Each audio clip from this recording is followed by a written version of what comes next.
તંત્ર દ્વારા તમામ પ્રકારની સુવિધા કરવામાં આવી હતી અને લગભગ 250 જેટલા અલગ અલગ દેશના લોકો મેળાને નિહાળવા ક્વાંટ ખાતે આવ્યા. ગીરનો મેળો શાંતિપૂર્ણ રીતે થતા આદિવાસી સમાજના લોકોએ જિલ્લા કલેક્ટરનો આભાર માન્યો.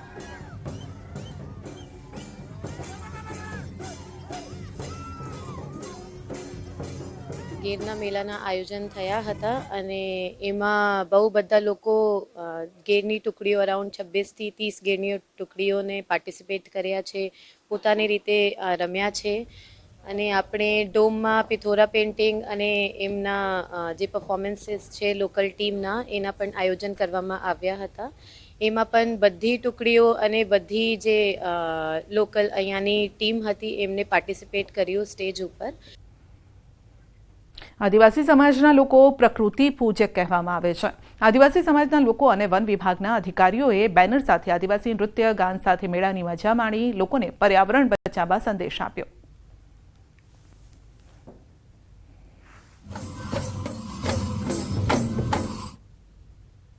આજના કવાંટના વિશ્વ પ્રસિદ્ધ મેળામાં ખૂબ માનવ મહેરામણ ઉપજ્યું છે, ત્યારે અમે પણ એક આનંદના ઉત્સાહ સાથે અમે વન વિભાગનો સ્ટાફ અને અમારા પરિવાર સાથે આવ્યા છે અને એક આ સંદેશો એટલા માટે લઈને આવ્યા છે કે આજે પૃથ્વી પરનું બેલેન્સ જોખમાઈ રહ્યું છે અને સાથે સાથે પૃથ્વી ઉપર જે ગ્લોબલ વોર્મિંગની અસરો થઈ રહી છે અને પર્યાવરણ જોખમાઈ રહ્યું છે એનો સંદેશો સૌ નાગરિકો લે અને આ પર્યાવરણમાં સહભાગી બને.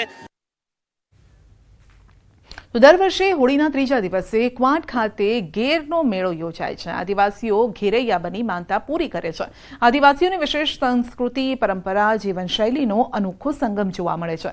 આદિવાસી સંસ્કૃતિ અને પરંપરાની ઉજવણીમાં આદિવાસી નેતાઓએ પણ મજા માણી. આ વખતે સરકારે ગેર મેળા માટે વિશેષ વ્યવસ્થા પૂરી પાડી.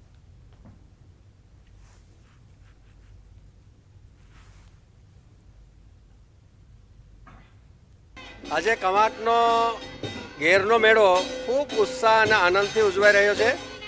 આ ઘેરૈયા બુડિયા જે બને છે એને થોડું મહત્વ એ રીતનું છે કે એ બાધા લેતા હોય છે અને 15 દિવસ સુધી એ ઘરમાં ઊંઘતા નથી અને સ્ત્રીનું બનાવેલું ખાતા નથી અને એ ઝાડના સાંયે ઊંઘે છે, ખાટલે નથી બેસતા અને એ રીતની બાધા રાખે. એ વધારમાં પણ કૂદી જાય તોય પણ એમને ચોંટતી નથી, એટલી એમની માનતા હોય છે. અને આદિવાસી સંસ્કૃતિની આ કલાને માણવા, ઉજાળવાને એમાં સહભાગી થવા માટે પધાર્યા છે. આ ગેરના મેળાનો એ ઐતિહાસિકતા એ છે કે અમારી જે પુરાની પરંપરા, સંસ્કૃતિ અને હેન્ડીક્રાફ્ટ અને સાથે સાથે અમારી વારલી પેઇન્ટિંગ અને પિઠોરા પેઇન્ટિંગ જે સંસ્કૃતિ અને પ્રકૃતિ સાથે જોડાયેલી જે બાબતો જે છે, પર્યાવરણની જાળવણી, સમાનતા અને સાથે મળીને ઉત્સવો ઉજવવાનું જે કામ એ અમારા ભાતીગળ સંસ્કૃતિ જે અમારી આદિવાસી સમાજની છે એનું સંપૂર્ણ ચિત્ર અહીંયા આજે ગીરના મેળામાં બધા આપને જોવા મળશે. તો હોળી પૂર્વે અને બાદમાં સતત એક સપ્તાહ સુધી જુદા જુદા ગામોમાં વિવિધ મેળાઓ યોજાય છે, જેમાં સૌથી મોટો અને સુપ્રસિદ્ધ ક્વાંટમાં ગેરનો મેળો ગણાય છે. વર્ષ દરમિયાન લીધેલી બાધા પરિપૂર્ણ થતાં પોતાના ઇષ્ટદેવને આપેલા વચનને નિભાવવા આદિવાસીઓ આદિ માનવ સહિત ગેરૈયાઓનો વિવિધ સ્વરૂપ ધારણ કરે છે. આ મેળાને માણવા દેશ વિદેશથી સહેલાણીઓ પણ મોટી સંખ્યામાં આવે છે.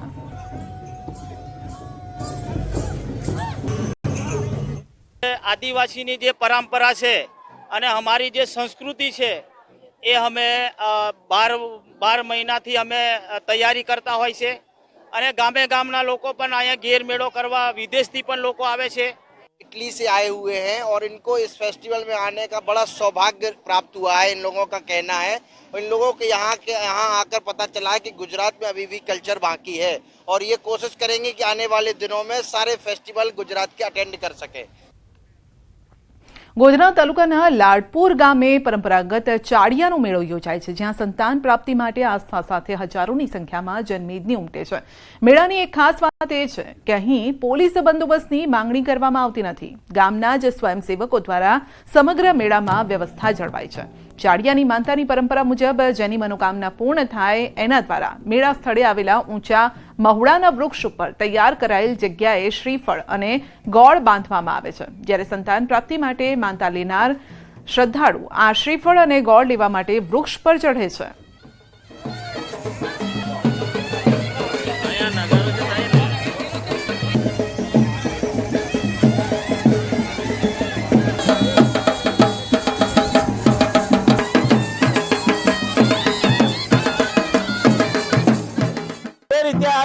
ઐતિહાસિક સ્થળ પુત્ર પ્રાપ્તિ માટે, સંતાન પ્રાપ્તિ માટે આ એક સ્થળ ચાડિયાનો મેળો ઓળખાય છે.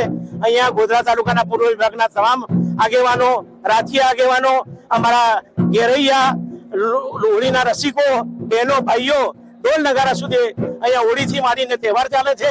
અને આ તહેવારમાં જે ઘેરૈયા લોકો છે એ ઘોડી સાથે પોતાનું પ્રોટેક્શન કરીને એ ઘેરૈયો ઉપર મૂળા પર ચડાવે છે. ગામની પરંપરા મુજબ 1973 થી શરૂઆત કરી હતી કે જ્યાં ફાગણ વદ ત્રીજના દિવસે ચાડિયાનો મેળો યોજાય છે.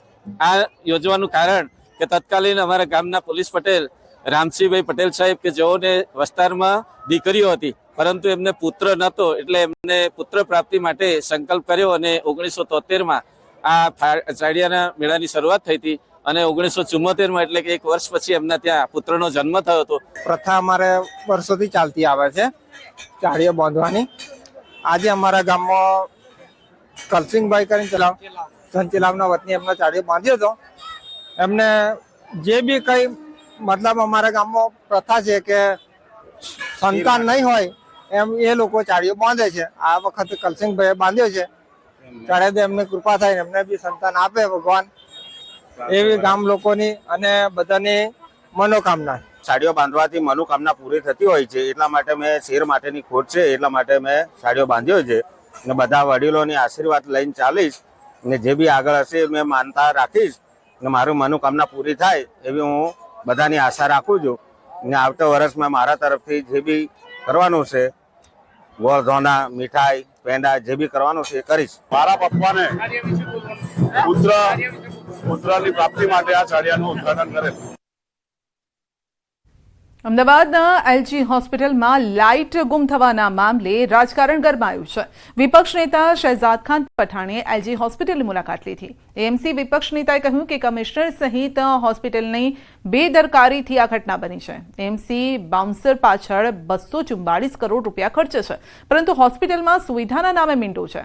લાઇટ ગુલ થવા મુદ્દે કાર્યવાહી કરવાની પઠાણે માંગ કરી છે અને સાથે જ તેમણે હોસ્પિટલમાં જઈ ચેકિંગ પણ કર્યું. આ મુદ્દે એલજી હોસ્પિટલના મેડિકલ સુપ્રિન્ટેન્ડન્ટે પણ પ્રતિક્રિયા આપીને તેમણે કહ્યું છે કે ગઈકાલે જનરેટર ચાલુ કરવામાં થોડો સમય લાગતા બપોરના 8 મિનિટ સુધી લાઇટ બંધ હતી. જોકે તેમાં કોઈ જાનહાનિ નથી થઈ, પરંતુ હવે આવું ન થાય તે માટે તકેદારી રખાશે. लापरवाही का बहुत बड़ा ये नतीजा है.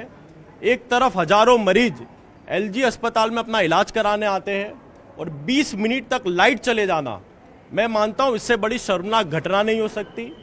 मैं आपके ही मीडिया के माध्यम से समग्र जनता को बताना चाहता हूं कि एलजी अस्पताल में कहीं ना कहीं जनता की जान के साथ खिलवाड़ हो रहा है. ટોરન્ટ પાવરમાં કંઈક મેજર ફોલ્ટ થયો, એના લીધે અહીંયા એરિયામાં આખામાં લાઇટનો ઇસ્યુ થયો હતો. એની સાથે સાથે અહીંયા પણ લાઇટ ગઈ અને જનરેટર્સ ચાલુ કરવામાં આવ્યા હતા. એમાં વચ્ચે થોડાક ટાઈમનો ગેપ થયો, પણ એ સમયે અમારા બધા વેન્ટિલેટર્સ અને બધા મશીન્સ બેકઅપમાં હોય જ છે, એટલે એ સમયે કોઈ પેશન્ટ્સને એવો કોઈ પ્રોબ્લેમ ના થયો. ઓખા નગરપાલિકા વિસ્તારમાં ફરીવાર તંત્રનું બુલડોઝર ફરી વળ્યું છે. ઓખા બારબા સિલ્ક ક્વાર્ટર વિસ્તારમાં મુખ્ય રસ્તા પર કરવામાં આવેલ ગેરકાયદેસર દબાણો દૂર કરવામાં આવ્યા. અગાઉ 16 જાન્યુઆરીના રોજ નોટિસ આપવામાં આવી. સ્વેચ્છાએ દબાણ દૂર કરવા તંત્રએ નોટિસ ફટકારી, પરંતુ દબાણો યથાવત રહેતા તંત્ર દ્વારા કામગીરી કરવામાં આવી. ઓખા નગરપાલિકા તેમજ ઓખા મરીન પોલીસ દ્વારા પરસ્પર સહયોગ કરી ડિમોલિશનની કામગીરી હાથ ધરાઈ.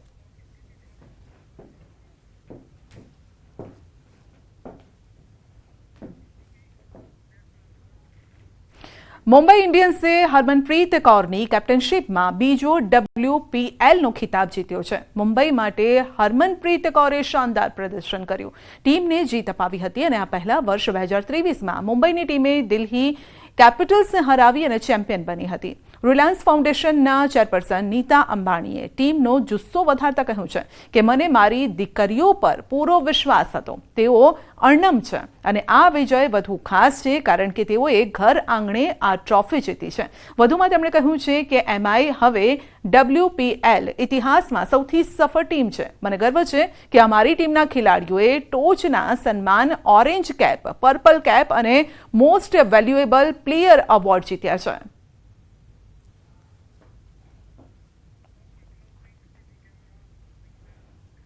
બુલેટિનમાં અત્યારે બસ આટલું જ. રજા આપશો. નમસ્કાર.